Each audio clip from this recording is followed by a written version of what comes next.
Hey guys, I'm Fuller, I'm Jonah. and this is Off the Line. Today we're going to talk about Louisville City losing a couple more players.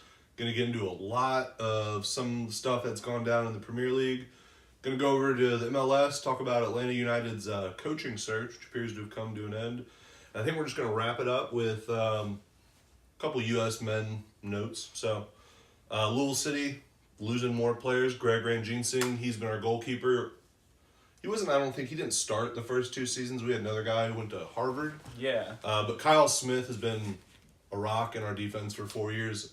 Big losses. Yes. For me, big losses. I don't really know who they're going to bring in. I don't know the USL that well to know, are they going to bring another goalkeeper? They do have Tim Bobrowski, but I don't know from there, where do we go? Right. For me, it's sad. We still have Ownby, who's probably my favorite player, but Ranginsing was definitely number 2 for me. I've just seen him make so many good saves over the season. Yeah, he came up big in the playoffs. I want to say at least twice in penalty when it came down to penalties. One of those I was there for the game, so that's been really fun to watch. I wish him the best at Orlando City. I wish both of them the best at Orlando City. It is kind of cool to see. I guess James O'Connor is bringing 2 Louisville City guys to Orlando City. The reception by Orlando fans is kind of confusing. It's disheartening. But at the same time, it's kind of understandable. They are an expansion team that's never really managed to make anything of their growth into MLS. They've been down the road of bringing in USL players before, and it hasn't necessarily, results-wise, it hasn't worked. So the apprehension is understandable, but I just find it odd from a fan base to be shunning of new signings, no matter what caliber you might think they are. Absolutely, yeah, I agree. Okay, so I think the biggest storyline in the Premier League this week, Jose Mourinho got the boot at United. Long overdue, in my opinion. And then to fill him in with Ole Solskjaer, very ballsy pick. I would have thought they would have gone Michael Carrick just to see him out until the end of the season. Yeah, for me it was a very out of left field pick. Absolutely, because Solskjaer, if you're not familiar with United, he's a United legend. He coached the reserves for a couple of years, did okay with them. Went to Cardiff, lasted maybe 30 games before he got fired there. And he's been at Molde for 3 seasons now, and I don't keep up with Molde or Norwegian football. I know they're in the Europa League still because Chelsea got drawn against them. But yeah, that's pretty much all I know about his coaching tenure. But from what I saw yesterday against their game against Cardiff, it was homecoming in kind of a double way for Solskjaer. Just completely different Manchester United team than I think anyone's used to seeing since 2013. You got the best out of so many players that Jose Mourinho refused to try and get the best out of. Is this a new United? Is this scary for you? Do you think this is going to screw up the other 5 Big 6 teams? Well, the new manager bounce was very clearly apparent. It'll be interesting to see what kind of imprint long-term he can leave on them, even if he's going to be there long-term. So I would definitely be more concerned about where United is still moving forward. They have the interim. Is he on an interim tag? Yes. Okay. Yes, he is technically on loan from Molde. Right. Till the end of the season. So I would say before we can jump to any conclusions like that, you really have to figure out where United is heading, what direction they're going in. But obviously, with the decision that you have made, you couldn't have really asked for it to go any better than it did. Absolutely. So the two big names associated with the job right now are Pochettino and Zidane. I think it's 2 different types of managers. You have one manager who's shown in Pochettino that he can compete with the best teams in the Premier League, but he doesn't have that Champions League pedigree yet. Whereas Zidane, 3 Champions League titles, 3 great seasons with Real Madrid, never won a La Liga. We've never really seen him tested outside of walking into potentially the best Madrid team in 20 or so years. So it'd be almost like a Pep Guardiola situation when Pep went to Bayern. Could he replicate that Barcelona success? Right. But for me, I think Pochettino is going to get the job. Right. But I think Zidane would be the glamour pick. And I don't necessarily know if Zidane would be the best pick. for me, if it came down to those two, I think Zidane would make a lot more sense. And that's not a knock on Pochettino. Pochettino's done, I would say, the best that he can do with what he has at Tottenham and just the way their transfer business works. But by nature of the situation that he's in, he's very much been working on a project. And I see United as a team that's almost a finished product. You just have huge personalities you need to be able to manage. And Zidane managed the biggest personalities at the biggest club. Absolutely. And won 3 Champions Leagues in a row doing it. So for me, I just feel like the glove would fit much better on Zidane than it would on Pochettino. That's not to say, I mean, like I said, Pochettino's done everything that he could. So that's not to say Pochettino couldn't come in and do an incredible job. I just think that Zidane has already proven that he's a fantastic manager in that sort of situation. I think the one thing you brought up that Pochettino he's done all that he's could. I think him coming to United and having if he has the backing of the board to go out and say, I want these 2 or 3 players. If they give him what he wants, I think Pochettino could easily turn United into a championship quality team. But I guess going from Pochettino, Tottenham absolutely destroyed Everton today, 6-2. Which now that City's lost a game and Liverpool have, I guess, consolidated a 2-game lead at the top of the table, are Tottenham in that discussion now for the title race? They're only 2 points behind City, I believe. I think they'll linger in the title race for as long as they're hovering within that sort of point total. I don't personally think that they'll sustain it. I still very much see it being kind of a 2-horse race. But I mean, if Tottenham can hang around within, what did you say, 5 points? If they can hang out within the 5-6 point range, there's no reason that they're not going to get attention as a title contender going into the last few fixtures. So for you right now, is Harry Kane the best striker in the Premier League? I think so, yes. Think so? Okay. I think so. Yeah, I mean, it's just hard to argue against him right now. He's 24, 25 years old. He's still going out there and banging excellent goals every week. But, it just makes me wonder, does he think there's a life after Tottenham, or do you think he firmly wants to be a Tottenham player for his whole career? I think it's not something that we've seen personally very often just because of when we got heavily into the game, but he seems to me like to be one of those old boys, as they would say. One-man club type guy. So it wouldn't surprise me if he lingers around, especially just because I think Tottenham, he might not go on to make 250, 300 grand a week, but I think Tottenham eventually will significantly increase his wages to keep him there. I think he's that important to them that they'd be willing to do that. So I would very much say that if he moves, it won't be to another Premier League team. If he leaves, I think it would be to a Real Madrid or a Barcelona or a Juventus or something like that. Probably Real Madrid, just because of the nature of, I mean, it's not just us and it's not just people that follow the Premier League that are saying he's one of the best strikers. There's people, especially after England played Spain, there were so many people in Spain. I was listening to an interview with Sid Lowe after that game, and there were cries from the Real Madrid fan base to go out and sign Harry Kane. So I would very much expect him to move somewhere in that realm rather than to a United or to a Man City or to an Arsenal, Chelsea, something of that nature. So Tottenham put Arsenal over the coals this week in the Carabao Cup. Arsenal rebound 3-1 against Burnley. This is the second Arsenal loss now in 2 weeks. Do you think Unai Emery's men, is it peril mode for them? Are they in crisis, or is it just another day in the life of Arsenal Football Club? I still wouldn't say that they should be floundering for options at this point. I mean, it is concerning just because of the extent of how well they were playing for so long, and then to follow your one defeat up with another defeat within 7 days, however long it was.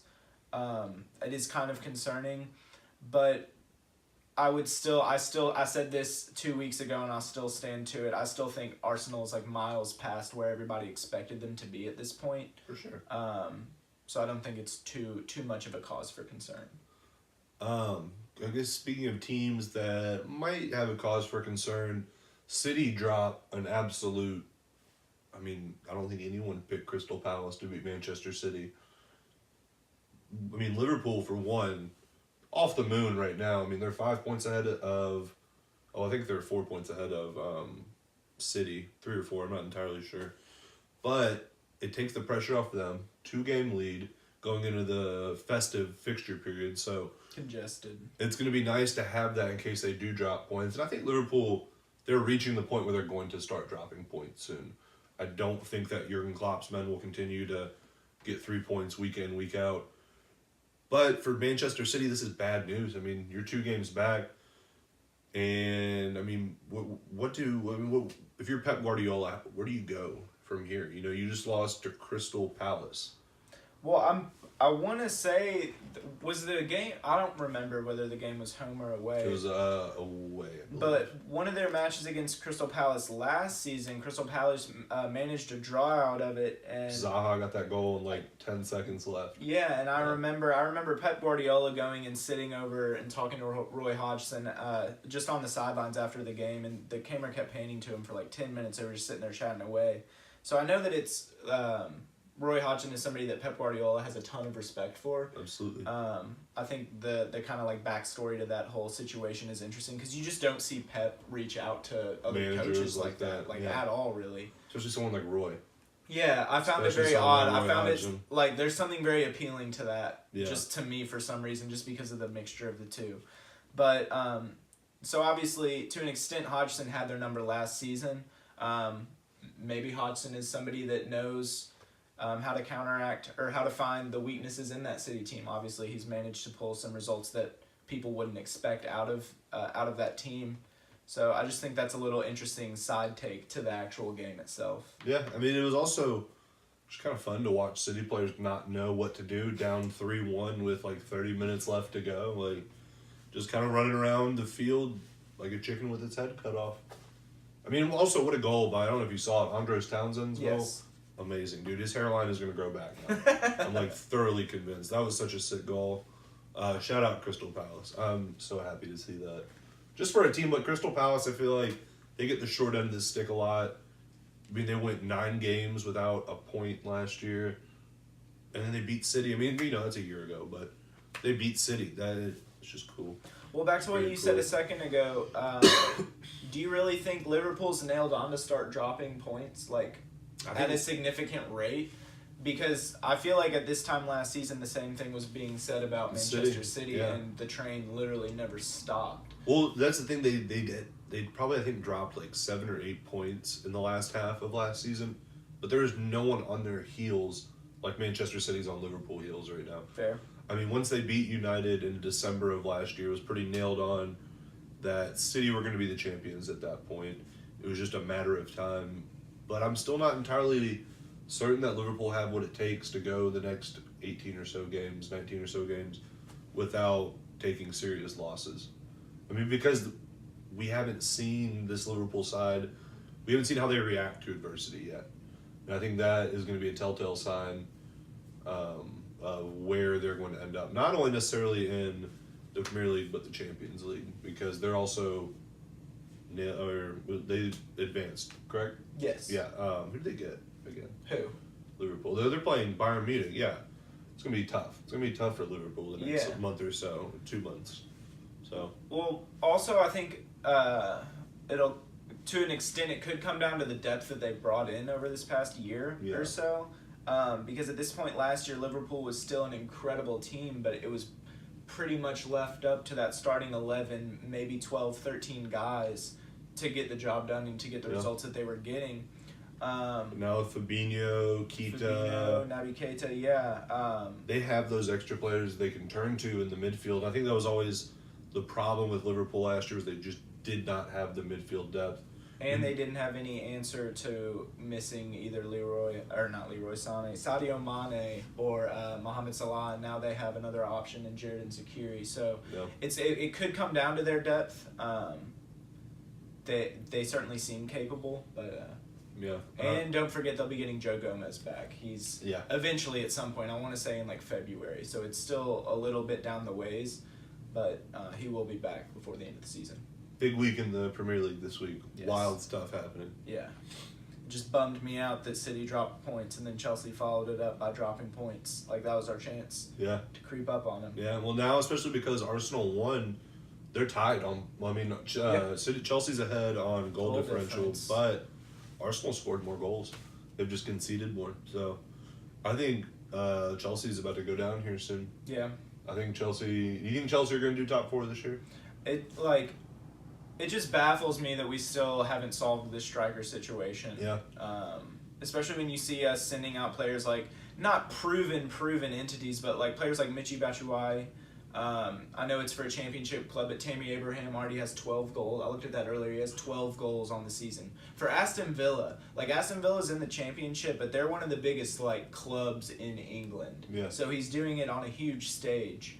12 goals before January. I was stunned when I saw that. Yeah. So he's their main man, and it baffles me that we have these sort of options and we just let them go continuously, whether it's on loan, long term, short term. How many goals does Murata have this year?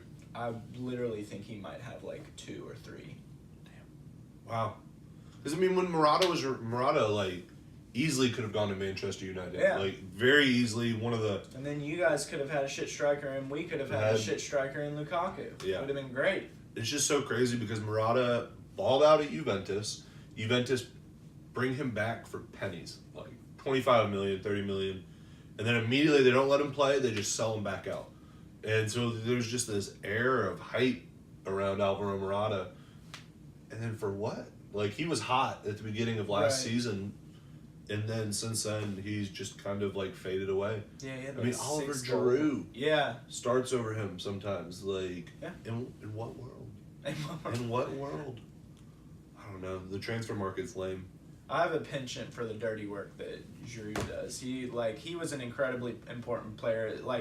Just for instance, for France this year at the World Cup, and I literally don't think he scored a single goal, but he was still extremely important in just the kind of hold up play that he absolutely uses. No. I mean, for Arsenal, he was a talisman for a team. For that Arsenal period, Arsenal did not score a lot of goals, but he scored some beautiful goals, some amazing goals for the type of people they don't put enough respect on his name. Right. For the things that he does, like you said, the dirty work, and then he'll pop up with a goal of the year. Right. Goal. He's just a cool player. Yeah. I like Giroud a lot. I also, just a side note, we got to carry on, but since Giroud's been at the club, Eden Hazard has played his best when he's paired with Giroud up top. Giroud is the perfect type of player that complements that style. He's kind of like Benzema was to Ronaldo. That's the kind of relationship that I saw them have in the short amount, especially at the end of last season when he was our main man. So yeah, I wish he would be getting more minutes, especially because he's not getting any younger, and he's already slow as hell. So. Yeah. Okay, so for the sake of moving on, quick bit in the MLS. Frank de Boer to Atlanta United. So strange to me. Very strange. I understand the logic knowing his history at Ajax, but it's still very odd. I thought they were going South American for sure. He just doesn't have the resume. I mean, he was very much the reason Crystal Palace were not good last year. I mean, Roy Hodgson comes in immediately. They're winning games again.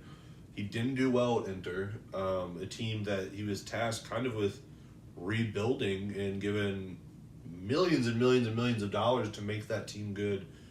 Just couldn't do it. But then he also has a really great record at Ajax, like you said. But it's just a strange pick to me. I thought, there were very concrete links to Carlos Puyol. And I didn't necessarily think Puyol was going to get the job. But like you said, I thought they were going South American or maybe somebody that some has Spanish. A link to bringing in South American talent. Because it'll be interesting to see, but I still see that's what that club's going to be doing moving forward is recruiting top-tier talent from South America before they go to Europe. The reason I said it makes a little bit more sense knowing his history at Ajax is just Ajax is still to this day the best club for youth development. Absolutely. It's incredible the talent that they churn out of that club. So knowing that he's been in an environment where raising the potential of players has been so important to a club like that, I think that that's the kind of the direction Atlanta United's going. I don't think they want to bring in a Zlatan or a Wayne Rooney or a Gio. They'd rather get that organic talent. Yes, I think they're like it was the perfect example. It'll be interesting to see how he pans out, but Ezekiel Barco very much fits the mold of what I'm talking about. Yeah. Finding these 18, 19-year-old players that could very quickly be scooped up by your Juventuses and your Barcelonas and thrown into their youth academies. I think Atlanta United is focusing on finding those players before they make that move to big clubs, and then bringing them to that level, and then selling them on and not having an issue with that. So hopefully Frank de Boer can kind of work some of that magic with the youth that he worked at Ajax, that blending of youth and being able to bring in young players that sometimes aren't always proven. But just the big question mark for me is how many ties to like South American recruits does he have? Yeah. Like, are they going to be bringing in more European-based players? I mean, they have European players on their team. It'd just be interesting to see. In theory, it's a good sign because Frank de Boer is known not only as a great player but as a good coach from his time at Ajax. But we've glossed over his failings at Crystal Palace and Inter. He just hasn't. He's been out of. He hasn't been out of work, but he hasn't cut it at a top team. He hasn't cut it at another top team. Why bring him to the MLS? When you're interviewing interviewing coaches who do have ties to South American players, because it does seem that Atlanta United don't want to have to rely on bringing in aging talent. They'd rather be on the forefront of bringing in that young talent. And from what it sounded like, there were coaches like that available. You had the guy from Boca, but you also had like Juan Carlos Osorio was linked with the job. So it'll. I'm just most interested to see. I think it could change their transfer activity potentially. I'm interested to see if it does, or if I still see what I was expecting. So big week in the Bundesliga for a couple American players. Josh Sargent gets his second goal in a 3-2 loss to Leipzig, but. Great to see the Red Baron out there scoring, kind of proving what Americans have known for a while. If you give Josh Sargent the chance, he'll score a goal for you. Which is great to see him turn out. It's kind of like a sigh of relief almost. He might be okay. Like he might actually be a decent goal scorer. Not only in the Bundesliga, he's scored now once or twice for the USMNT. Yeah. So I just want him to turn out. He's only 18 years old. He has the world in front of him right now. He's at that same stage Pulisic was 2 years ago. Right. And it's cool. It's very cool to see that rise. Then moving over to Schalke, Haji Wright gets his first Schalke goal. But not only that, assisted by Weston McKennie. And that's just kind of a storybook. Like, you couldn't have written that any nicer. Yeah, that's cool. I was baffled when I saw that he was even playing that game because last year he was on loan at Sandhausen in Bundesliga 2, and they had the option to renew his. It could have been a 2-year loan deal if Sandhausen elected to bring him back, and by the end of the season he wasn't even making their bench, and they didn't renew his loan. And then he went back to and was practicing with the U20s, U21s. I can't remember exactly what age group he fits in, but even back in this summer, things were not looking up for Haji Wright. So it's really, really great to see him getting minutes in the Bundesliga, and getting assists American to American. It makes me excited. It's great to hear. And it's kind of cool to see Germany is weirdly becoming the proving ground for American players. It's not the Premier League. It's not Serie A. It's not Liga 1. I don't even really understand the connection. How do so many players end up in Germany to begin with? Because to even get into Germany to play sports, you have to have a passport already. Christian Pulisic was able to go to Dortmund because one of his parents happened to just have a German passport. That's why Josh Sargent had to wait till he was 18. Yeah. So I just whereas Germany, I guess, is very ahead of the curve in identifying young American players who are going to be good one day. So I don't know. It keeps me interested in the Bundesliga more than just Bayern and Dortmund. They do seem to be taking an interest in American talent, especially when you see I want to say it's FC Dallas is in some sort of contract with Bayern Munich where they like exchange youth players amongst teams. So I mean, Bayern Munich might not have any Americans on the books right now, but even they have a link to American youth talent. So it's really exciting to see stuff like that. Outside of the Bundesliga, still in the scope of American soccer, Greg Berhalter just announced his January camp. And I think a lot of people, there was a mixed reaction to it, and I don't think a lot of people understand that, one, this isn't a FIFA camp. This is not, you can turn this down. And a lot of times players don't even get the opportunity to turn it down, their club turns it down. So it's basically just MLS players who probably aren't going to see the field for their European team anytime soon. Right. But it was cool to see some names on there. Like Michael Bradley, I don't remember the last time I seen him called up or really contentiously. Yeah. He is called in. Yeah. People acting like he's still not currently our best midfielder in the pool. You think he is the best midfielder in the pool? Currently, yes. Okay. Absolutely. How old is he again? 32, 33? I think he might just be 30. Because secretly I thought him and Josie were older than they were. Josie's like 27. Yeah, because after the whole Trinidad thing, I was like, just axe them. They ain't going to be around for the next World Cup anyway, just build from scratch. Psych, yeah. And then I looked into it and I was like, wait, like, I think when we lost to Trinidad, I think Michael Bradley might have still been 29. So yeah, they're still gonna be around for a while, and I think it's foolish to think we're just gonna ignore them. Yeah. Were there any names you were surprised to see that he turned to? I mean, there were a few names that I'm just not familiar with at all, so I was surprised in that sense, not negatively, just because I don't know a lot about them. But there were some that I got excited about. I'm excited to see Marky Delgado again, just because I think he brings a lot of energy to the midfield. His end result isn't always the best, but I like the energy that he brings. I think, especially if he's paired with players, with certain players in the midfield that he could complement well, especially people like Bradley that might not be able to keep that level of energy for that long. I also really like the pace and the energy out of Paul Areola. Again, another player whose end product isn't always 100%, but he did score some nice goals for DC this season. He just kind of got overshadowed by Lucio Costa and Wayne Rooney, so he was just kind of playing in their shadow. He's still a great player. Austin Trusty, one of the youngest players in the MLS, I think started close to every game for Philadelphia Union this year.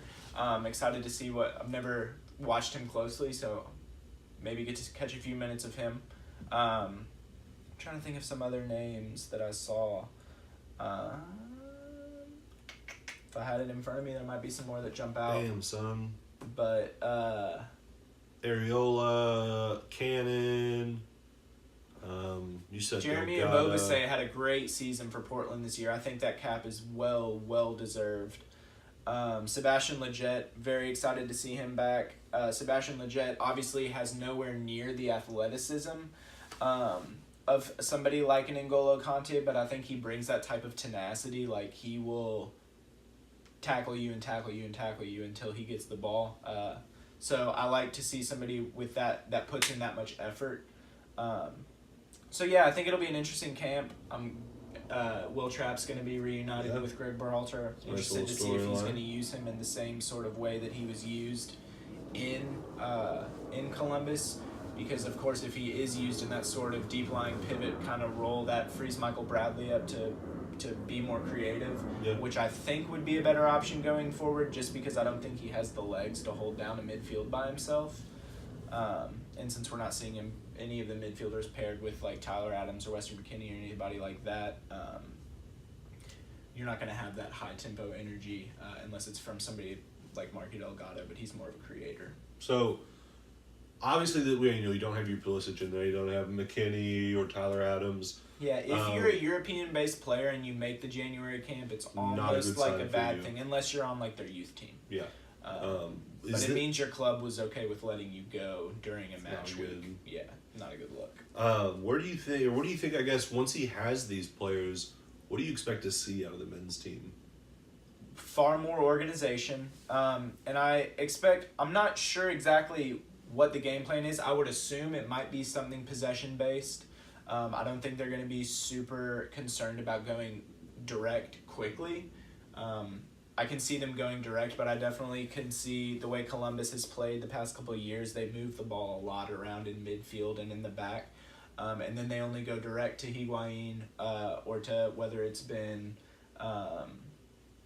Kai Kamara back in the day, Jesse Zardes currently, Ola Kamara, who's at the Galaxy now. They go to direct to them, but only when the opportunity's right. So they're comfortable in possession. I expect we might see something like that out of the game.